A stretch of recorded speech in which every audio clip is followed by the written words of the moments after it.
Hello everyone, welcome back to my channel, that is Chemistry Tricks. Today we are going to discuss the topic that is calculation, how to calculate the molecular mass of C2H5OH.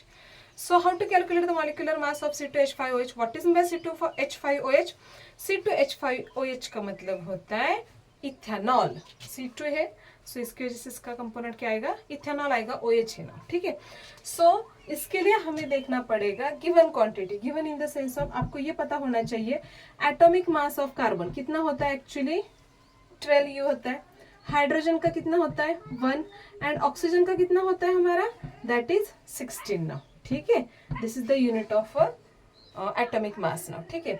अब क्या करोगे आप, write the formula to calculate the molecular mass now. So what is the molecular formula of molecular mass? That is molecular mass of a molecule is equal to atomic mass of all atoms into their number of atoms now. ठीक है, तो ये हमारा general formula हुआ उसका. So what is the atomic mass of carbon, यहाँ पे कितने एटम्स है पहले देखो, carbon, hydrogen and oxygen, 3 different types के हमारे एटम्स है.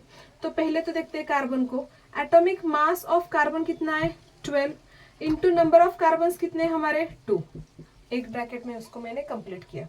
सेकंड एटम लेते हैं, which one is the second atom, hydrogen. So what is the atomic mass of hydrogen, 1 into number of hydrogen कितने हमारे 6, plus what is the atomic mass of oxygen, that is what here 16 into number of oxygen, एक ही यहाँ पे, तो यहाँ पे हमें एक ही लिखना है, ठीक है. यहाँ तक समझ में है क्या क्या.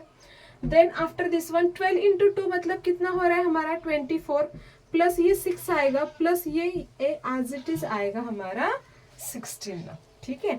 सो that is equal to 24 plus 6 मतलब यहाँ पे 30 हुआ, और ये 16 आ रहा है. इन शॉर्ट अगर देखा जाए तो ये कितना हो रहा है हमारा 46U ना, okay. So in short what is the molecular mass of ethanol, that is a 46U ना, okay. Understand this concept. Thank you.